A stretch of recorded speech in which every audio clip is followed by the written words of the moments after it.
Okay, so we're going to read chapter 14 called Genus Anhinga. Marzana spent study period that afternoon working on her knots in the parlor while she looked over the notes Ciro had photographed at her house. Nyala spent it figuring out how to talk to Mr. Otterwell about sidlery knot, assuming Mrs. Agravin hadn't returned and he was still subbing for her. We haven't actually seen any evidence Mr. O's into comics, have we? Nyala asked. I mean, that we could refer to when talking to him? Cassie's some kind of math nerd, right? Marzana mused. That's how she got recruited in the first place. She set a page of notes aside and picked up her shoelace. So far, there wasn't much she hadn't already known from Monday night's visit with Emmett. And of course, the notes didn't include the results of the conversations she'd overheard the night before. She kept finding herself staring at that tiny image of the serpent-necked bird. Cassie, Nyala repeated. Oh, right. She's Nell's South Sea after the first book. She's Nell South Sea after the first book. I keep forgetting she had a different name at the beginning. Yeah, a math angle would work. There's a thing in the 5th book where she uses this weird mathematical paradox, something about a grand hotel and pigeonholes and infinite guests. I could ask him about that. Perfect. Marzana tugged on a thief knot to ferret. They really were pretty things, knots. A momentary recollection of the dream of the needle-beaked snakebird picking one apart flitted through her mind, and she pushed it away. Before class or after, you think? I think before, if we can get there fast enough. That gives us a whole 45 minutes to see how he acts. And then you can always go up after class and ask for more information if we think we need to twist the knife again. She tried to go back to reading and found herself staring at the bird again. This snakebird thing is driving me crazy. She looked up at the wall clock. In 10 minutes, Mrs. Illick would fling open the parlor door and ring the bell. Plenty of time. Marzana started shoving her stuff back in her bag, tucking Ciro's printouts more carefully into her journal. Running to the library real quick, she said in response to Nyala's questioning glance. Meet you outside when the bell rings. She darted out of the parlor, turned left just past the larger of the school's 2 art classrooms, then took another left down a short, wide hallway lined on one side with study tables. On the opposite side was one of the 2 entrances to the library. Marymead had a lot of impressive rooms, thanks partly to the overall architectural design of the building, which shone even in the humblest social studies room, and partly to the Cotgrave stipulations about what changes could and could not be made. The library had its little sibling, the study. The library and its little sibling, the study, had been left nearly untouched, and they were both pretty magnificent. The doors Marzana had come through stood between 2 pairs of interior spiral staircases, their iron wrought in textures of bark and leaf that rose to the library's gallery level. It was old iron, but in this room, its shiftings were subtle. Each spiral evoked a different type of tree and changed to reflect the seasons, with buds appearing in the spring and unfurling through the summer into leaves that faded away throughout autumn to reveal bare branches in the winter.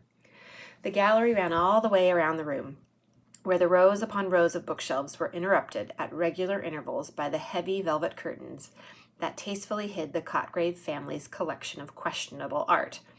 2 more old iron staircases led up to the gallery from the opposite side of the room. The primary library entrance was on the wall to Marzana's right, and to her left, 4 big windows overlooked the courtyard. All 3 terminals for the digital catalog were in use, so Marzana went straight for the massive antique card catalog. It was better anyway.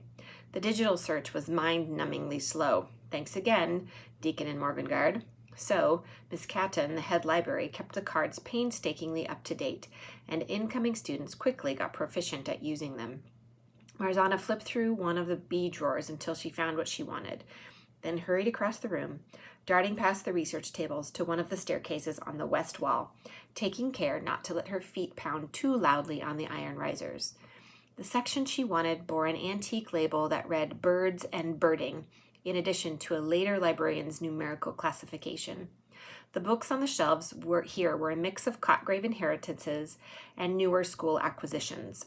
Figuring things in the birding world didn't change that much over time, Marzana reached for the prettiest option on the shelf, a volume with a tooled leather cover that looked like it had been there a long while. The title, Stanton's Aviary, had been stamped on the cover in gilt. G-I-L-T. That's gold. And when she blew the dust from the top, Marzana discovered that the edges of the pages on all sides had been decorated with images of birds' eggs. As she descended to the lower floor, Marzana checked the clock over the mantel entrance doors to see if she had time to borrow the book. Just then, against the trickle of students beginning to leave early for their next classes, Dr. Eddowes, the school historian, entered with Amelia at his side. They walked rapidly to a stretch of bookcases between the lower-level windows and beneath another Cotgrave trustee portrait. Marzana grinned as she remembered Meddy's comment on the crankiness of the Cotgrave and Cormorant trustees down in the hall. This painting was no exception. The sitter was much younger than the others, a girl who appeared to be in her late teens, but she looked like she was trying very hard to seem older by affecting an expression of cold disdain, like... The historian located a slender volume on the shelf below the cranky girl trustee and passed it to Amelia. She opened it, and they exchanged a few brief words. Then Dr. Eddowes, always in a hurry, glanced at his watch and pointed emphatically at the spot from which he'd taken the book. Marzana couldn't make out the words he spoke, but the gesture conveyed, "Put it back where you found it, Miss Cabot," with perfect clarity. Then he darted out of the library, dodging kids with the ease of long practice. Amelia decamped to the nearest table. She looked up as Marzana passed on her way to the circulation desk. "Anything good?" Marzana asked. "Cannot predict now." Amelia glanced at Stanton's Aviary. "What you got there?" "Birds," Marzana said. Amelia nodded and turned to her own reading. There was no time to explain further. They had 2 minutes until the first bell. They could catch each other up later. Marzana checked out the aviary and returned to find Amelia rapidly copying a genealogical diagram from her book, which wasn't a book at all, but a big leather folder holding a single wide page that folded in the center. The family connections had been drawn as a literal tree, its shape reminding Marzana of the camphor tree in the courtyard behind the orangery.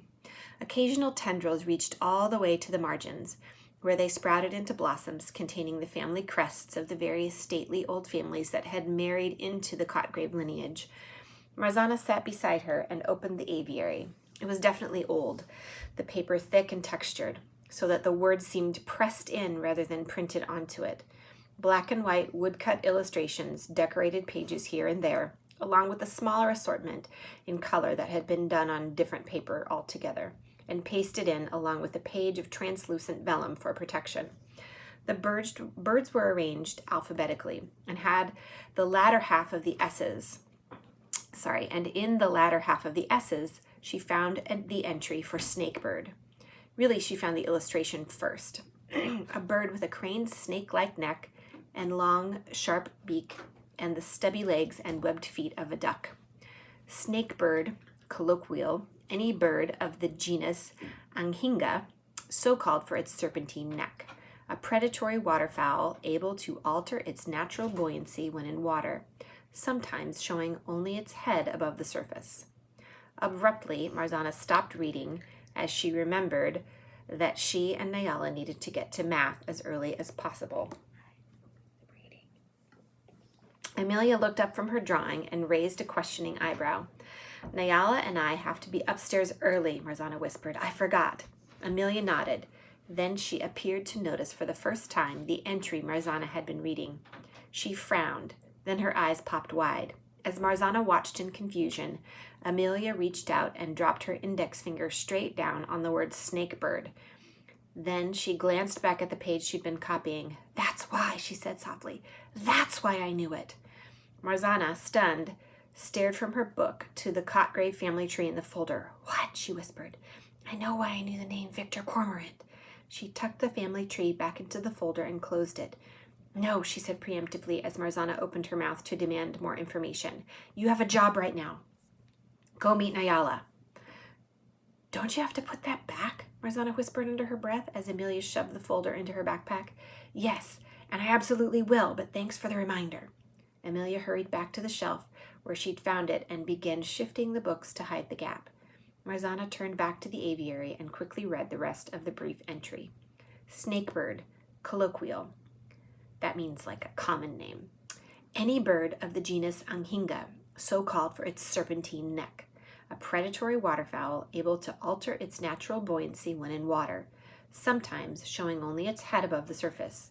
Generally silent, subsists on fish, which it impales upon its sharp, piercing bill.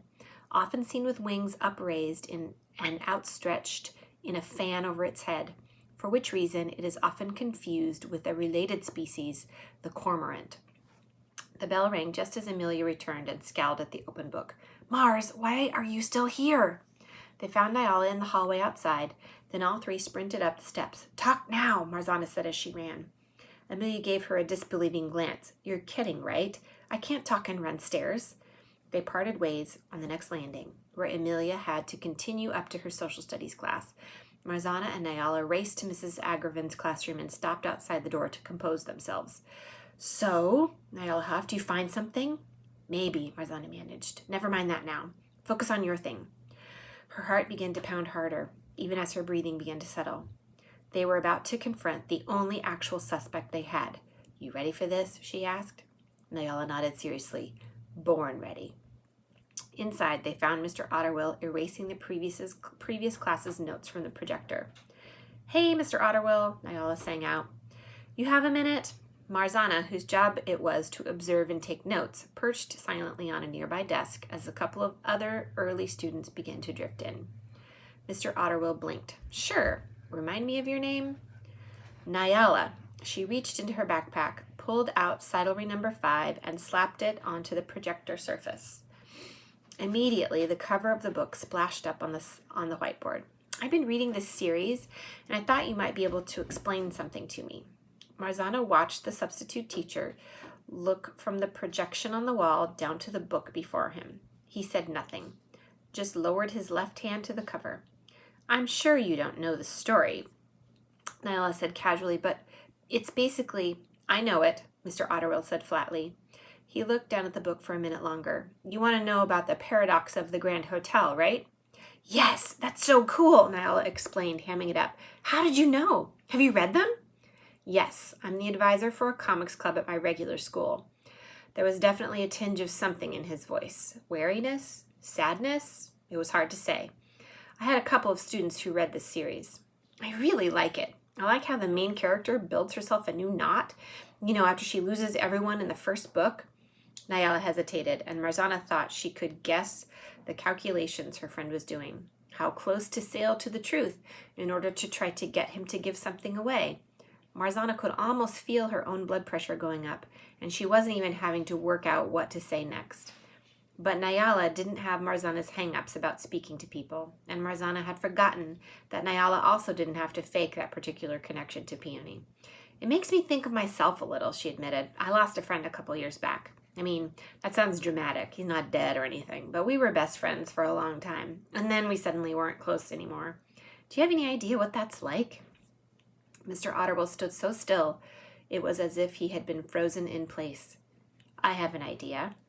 Nyala didn't reply right away. Marzana held her breath. Say something else, she begged him silently. What are you thinking? Say something! But he didn't. Well, I didn't have to assemble a whole super team, Nyala said when the pause threatened to get awkward, but I did have to find a new best friend. She smiled at Marzana as 3 of their classmates wandered in, chattering and laughing. Class was about to begin.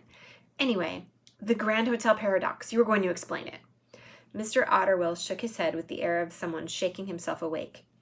He glanced at his watch. Not now. I'll explain it at the end of class, if there's time. Just in case there are other students reading Cytlery. He turned away and walked over to his desk. Nyala chirped, okie dokie, and headed back to her seat. Marzana lingered a minute. It was a fairly clear dismissal, but it was also more of a tell than anything he'd given yet. Something about the way he'd leaned over the desk made her think it was sadness rather than wariness she'd seen. But she wouldn't have wanted to bet on it. Either way, as he reached for his coffee cup, Mr. Otterwill's hands were trembling. He looked up and caught her watching. Is there something else? I'm sorry, I don't recall your name either. Marzana. An impulse struck, and she forced herself not to second-guess the idea or waste time stressing word choices. It's so cool that you happen to be into comics, too. We could have gotten stuck with somebody who does nothing but hand out worksheets. How'd you wind up here again? I mean, since you aren't from the Liberty, how'd you happen to get the job? His tight face relaxed a bit. Just timing. I'm staying with my great uncle. He has a connection to the school, and he happened to be in the office when the call came in that Mrs. Aggervin wasn't well. He recommended me for the position. Whatever Marzana had expected, this wasn't it. She forced herself to nod and say, "Cool," as if this answer was sufficient but uninteresting, then walk, not run, back to her seat to join Nyala as the rest of the class trickled in. Ignoring her friend's urgent glances, Marzana took out a pencil and piece of notebook paper, scrawled "Victor Cormorant is his great-uncle" on it, and took advantage of the arrival of the two kids who sat in front of them to pass the note across the aisle. Nyala erupted into a fit of fake coughing, at the end of which she crumpled the paper into the smallest possible ball, popped it into her mouth, chewed, and swallowed. Whoa. Just as he'd said he would, Mr. Otterwell saved a few minutes at the end of class to explain the mathematical paradox Nyala had asked about, which had to do with how you fit an extra person into a hotel with an infinite number of rooms already occupied by an infinite number of guests. It was interesting, but it didn't seem to offer any additional insight into Mr. Otterwell himself, or into the case at large. But Marzana and Nyala didn't linger afterward to discuss the paradox or any of their other discoveries, because Marzana's next period was language arts with Amelia. With any luck, if they both got there early, there'd be time to find out what Amelia had remembered about Victor Cormorant. Marzana had an idea, though she couldn't figure out how it might be possible, not when it meant Amelia knew something so secret that Marzana's mother had refused to divulge it to Emmett. Amelia hadn't read the entry in Stanton's aviary. She hadn't had time, and even if Marzana was wrong, and Amelia, in addition to everything else, was a speed reader, it hadn't been the word cormorant she'd pointed to. It had been the title of the entry. Whatever she'd remembered, it was the word snakebird that had brought back the memory of how she knew the name Victor Cormorant. The snakebird Emmett had asked her mother about had obviously been a person with an identity so secret that Marzana's mom had tried to claim to customs officers whose job it was to know about all the secret, shady individuals in Nagspeak that whoever he was, he didn't exist. Clearly, Amelia had heard the word before, and when she'd seen it again, she'd connected it instantly to Victor, even without reading the final line of the aviary entry, often confused with the related species, the cormorant. Where had she heard of the snakebird, and how on earth could she also have already known who he was? And most importantly, how did the snakebird connect to Peony's kidnapping? From the way Emmett had asked her mother for an introduction and the conversation between her parents she'd overheard the night before, it seemed that the snakebird was some kind of intelligence expert. Marzana's knowledge of Nagspeak's underworld was limited by her parents' reticence, but she knew that there were people who specialized in information.